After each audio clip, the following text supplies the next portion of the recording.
내일 고등학교 3학년 학생을 시작으로 등교 수업이 이뤄집니다.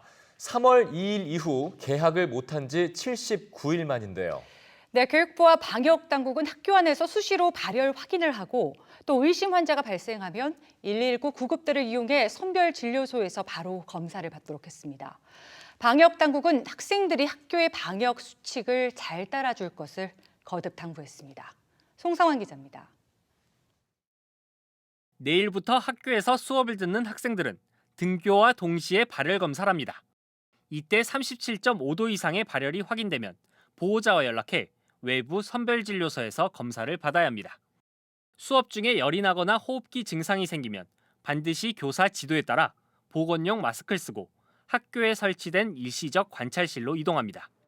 학생이 자의적으로 판단해 보건실이나 교무실을 찾을 경우 접촉자가 많아지고 보건실과 교무실이 폐쇄될 위험이 있기 때문입니다.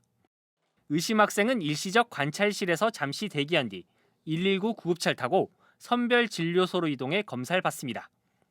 증상자가 발생하더라도 확진 판정을 받기 전까지 학교는 정상적으로 운영됩니다. 확진 환자가 나오면 이동 경로가 명확한 경우 해당 학생이 머문 교실과 동선을 중심으로 시설 이용이 제한됩니다.